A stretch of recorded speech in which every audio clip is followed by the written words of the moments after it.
Welcoming our elected officials, members of the Bowie State University campus community, and all of you attending today's event. There are many elected officials in the audience today. I would ask that those in the audience today, would you please rise so we may acknowledge and applaud you and thank you for all that you are doing.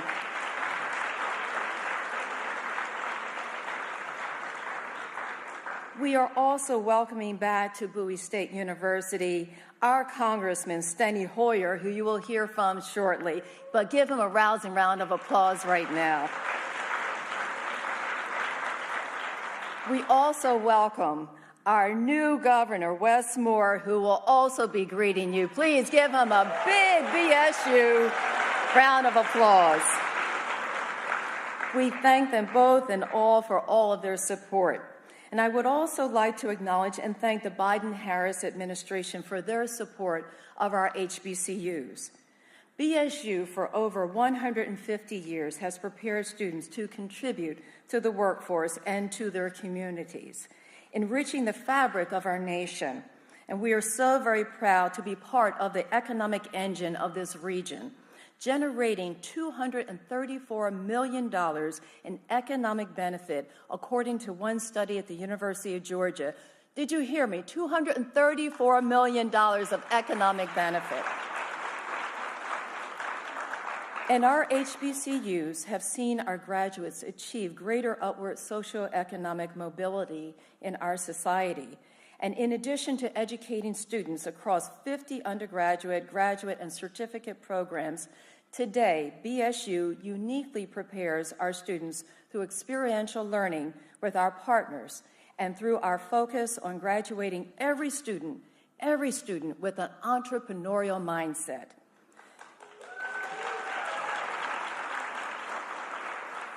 There is more that Bowie State University and our 101 HBCUs can and want to do.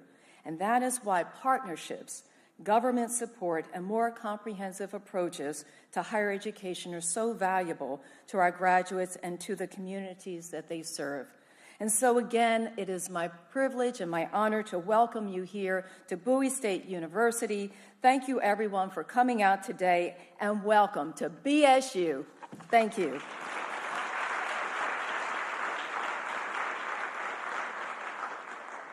Please welcome Congressman Hoyer.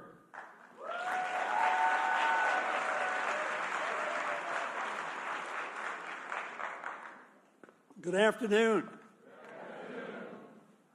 Good to be back. As John Lewis would say, one more time at BSU. Go Bulldogs, right? I am so pleased to be here with all of you, and I'm particularly pleased to be here because we have an extraordinary leader at BSU. I met Dr. Amenta Bro the first day she was on campus. I came to her office, and I told her how excited I was that she was here and what a difference I thought she was going to make.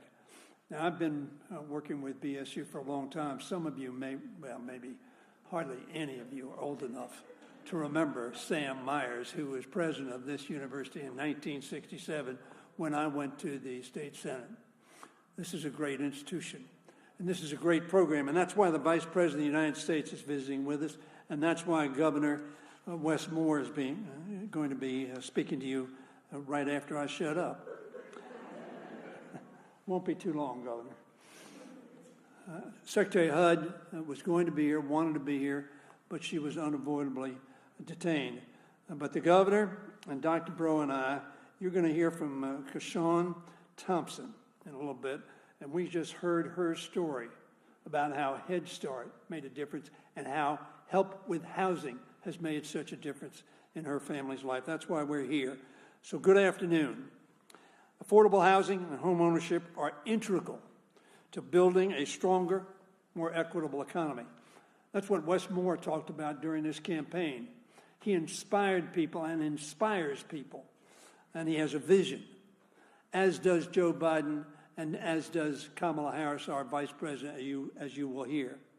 Owning a home is essential to the pursuit of happiness that defines America. And when I say essential, it's not the only thing, but it is one of the best ways for average people to gain wealth. There's a builder in Baltimore. His name is Ron Lipscomb. He talks about, I'm very, very interested in equity. He said, that's what I'm interested in. Equality is absolutely essential, but I want equity. He wants a piece of the pie. He wants to feel that he's arrived. This allows workers and families to live in greater financial security, to build wealth, and to pass it on to future generations. For too long, however, many Americans have been excluded from the crucial opportunity. From redlining to predatory lending, Black Americans and other communities of color have faced significant barriers to home ownership for generations. Indeed, a few months ago, Pew found that the gap between the white and Black home ownership in America was 2 points larger than it was in 1960. Have we come a way? We have. Is there still work to be done? Absolutely. This disparity is fueling our nation's racial wealth gap and is holding these communities and our country back. The governor's going to talk about, I'm sure, leaving no one behind. Because when you leave someone behind, you pay a cost. It's an issue that requires coordination between every level of government and community partners like Bowie State and Home Free USA. Their partnership on the Center for Financial Advancement, for instance, is helping to build more inclusive real estate industry and to prepare thousands of HBCU students to become first-time homebuyers. I also look forward to continuing to work with Governor Moore and the Biden-Harris administration to open up new pathways to home ownership for first-time buyers throughout our state and throughout our country. We must ensure, as a community, as a county, as a state, and as a nation, we must ensure that our people have the opportunities they need to make it in Maryland and to make it in America. Together, we can set families up for success in that great pursuit of happiness that we always talk about being the essence of America. Ladies and gentlemen, I am pleased to be here with you as partners in making sure that our fellow citizens can make it. God bless you. God bless our country.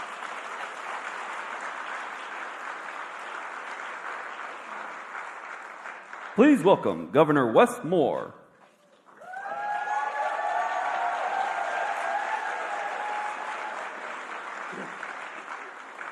Welcome to the 5th District. It's great to be back. It's great to be back. What's going on, Bulldogs? How y'all doing?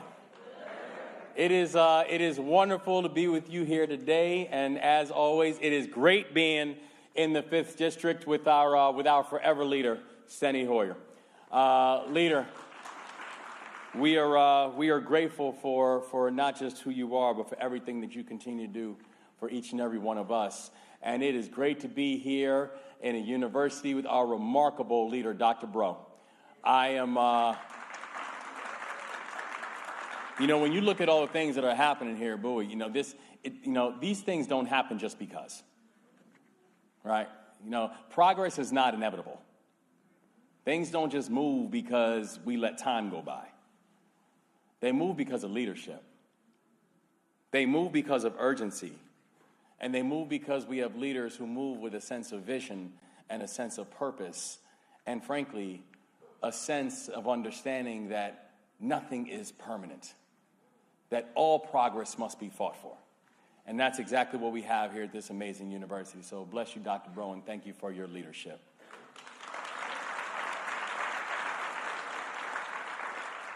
And I am also thankful to be here with our state's new and remarkable Lieutenant Governor, Aruna Miller.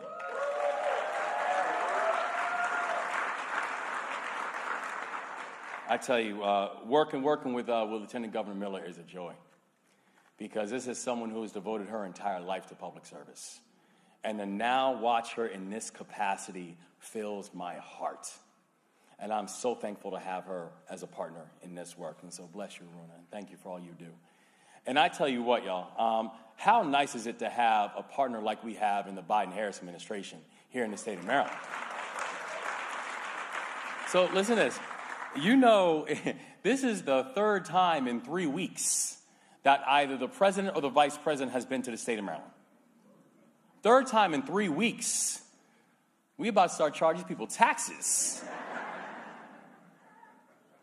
But how beautiful is it for the new Moore-Miller administration to know what kind of partners that we have in Washington? Because when I say that this is going to be Maryland's decade, I'm not playing.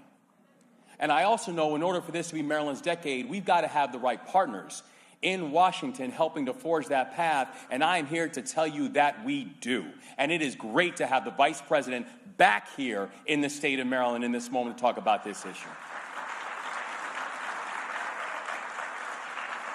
And it's great to have the Vice President here talking about things that matter so much to us, which is home ownership and affordable housing and leaving no one behind. You know, we ran on a very clear platform that the North Star for our administration was going to be work, wages, and wealth. And we're not accepting just one or two. It's work, wages, and wealth.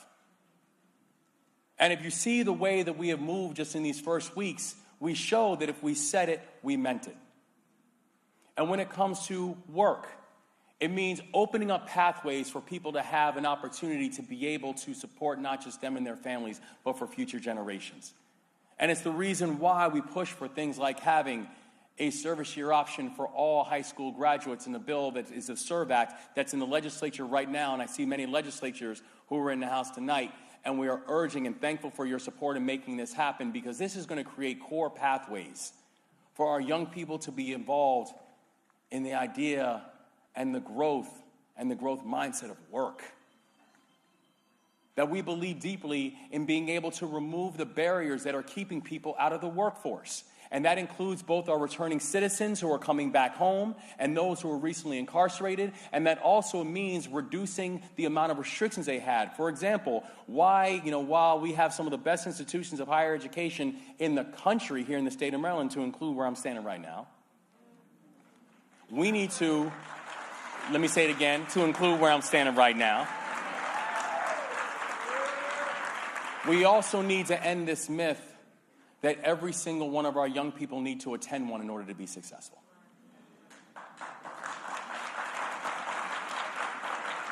When we're talking about wages, it means making sure that people are getting a fair wage for the work that they are doing.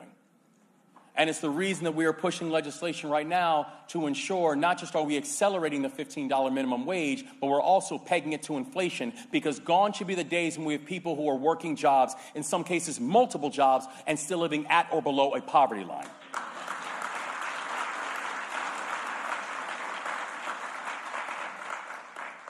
And it means wealth. It means addressing the fact that right now in the state of Maryland, we have an 8-to-1 racial wealth gap. All right? She okay? Okay. You okay? I need a thumbs up. All right, that's what I needed.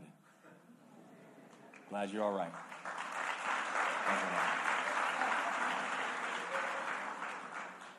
You know, it means addressing the fact that we have an 8-to-1 racial wealth gap here in the state of Maryland, and we all know that's not because one group is working 8 times harder. There's history to this. And it's addressing the fact that the wealth gap is not just hurting or impacting one group, it is hurting and impacting all of us. That the racial wealth gap inside this country has cost this country $16 trillion in GDP over the past 2 decades. That's not GDP of a group. That's GDP. So the fact that we have not addressed this by focusing on wealth is impacting all of us. Those days in the state of Maryland come to an end. And we're going to focus on wealth by being able to center our work and our focus on one of the things that is one of the greatest wealth creators that we have in our society, and that is home ownership. Wealth, simply just meaning the ability to own more than you owe. simply meaning the ability to pass something off to your children and your grandchildren besides debt. Wealth. And if we can focus on work, wages, and wealth, this will be our decade.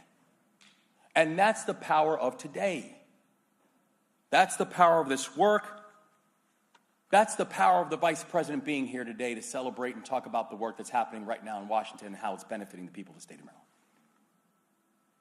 Because right now we know that with this rise of interest rates, which is real, that we have to take steps to ensure that low and moderate income residents, as well as first-time home buyers, can remain competitive in this market. And that this is not a moment where people are falling back. And through the Maryland Mortgage Program, which, by the way, is a 40-year-old program and is now a self-sustaining program and one that is continuing to build equity and wealth inside of communities, the state helps to provide affordable mortgage loans to thousands of Marylanders every single day. And I'm very proud of the fact that in our proposed budget that we released, we have fully funded the Maryland Mortgage Program, and we will continue to do so.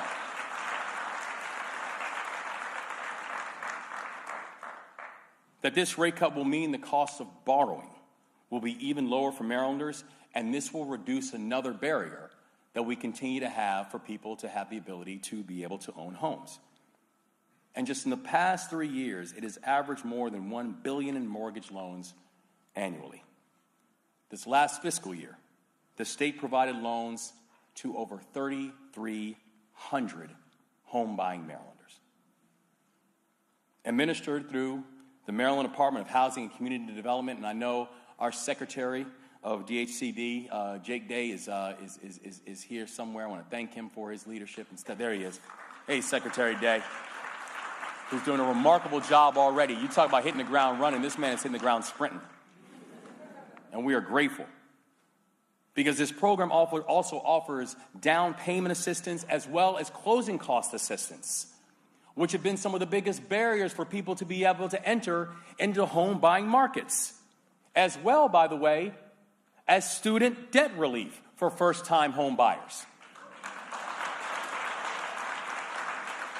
This is not just an important model for Maryland, this is an important model for our entire nation. And we are proud of the fact that this funding and this support will make sure that the program doesn't only continue, but that it continues to grow.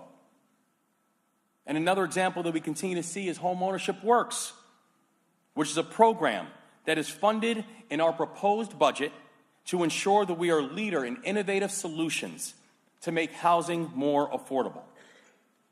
And the Homeownership Works program, it fills financial gaps so that aging properties can be rehabilitated and new properties can be constructed in formerly vacant lots. There are going to be 4 pathways, the 4 Ps, that we can see how homeownership and how housing is going to help to lead the way. The first is preservation, making sure that we are dealing with some of the housing that is currently inhabitable and fixing it and making sure that it's habitable for people. The second is production. For all those people who say, well, we have enough affordable housing, I'm not sure which neighborhoods you're spending time in, because we don't.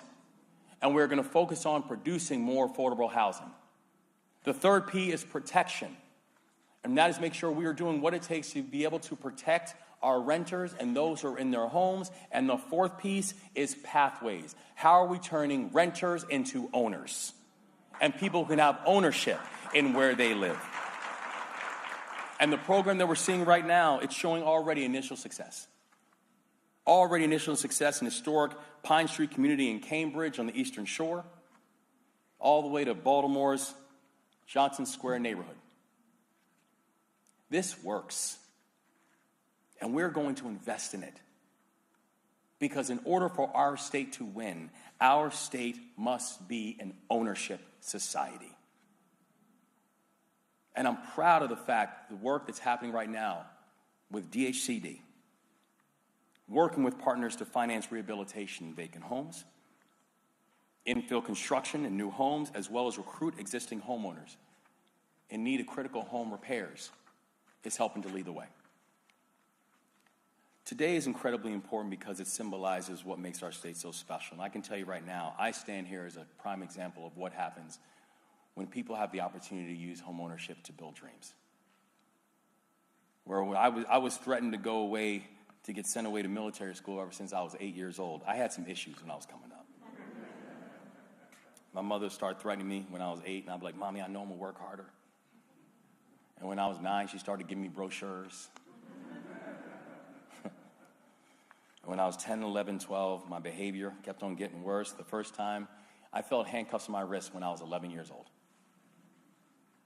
And finally, when I was 13 years old, my mother came up to me and she's like, I can't do this anymore. I'm going to send you away to this military school. And I said, Mommy, I know I'm going to work harder. And she's like, nah, you're going next week. I saw she wasn't playing.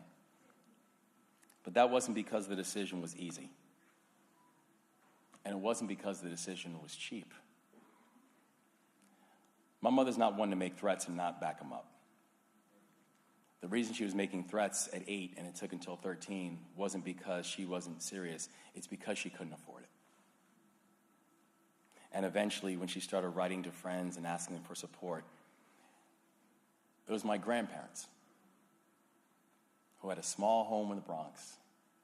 My grandfather was a minister. My grandmother was a school teacher for close to 40 years. And they bought a small home in the Bronx after they immigrated to this country with an idea of saying it's not just about owning something over their head, but they wanted to own a piece of this country. And they ended up mortgaging their home and taking money out so my mother could have what she needed in order to send me to this school for the first year. They sacrificed a piece of their American dream so I might have a chance to build my own. And had it not been for the prospect of homeownership, that would not have been real. Work, wages, wealth. This is our opportunity in this moment to be able to create pathways for new dreams, for new hopes, and knowing that the success for each and every Marylander is not success because of kindness or benevolence, not because of a social experiment. It's because it's a promise that this state is going to make good on. We are so thankful for today. We are so thankful for each and every one of you. We are thankful for the Biden-Harris administration because we could not have better partners in this work. And we are so thankful that when we say this is going to be Maryland's decade, we mean exactly that. It is our time. So God bless you all, and I'm excited to get to work with each one of you.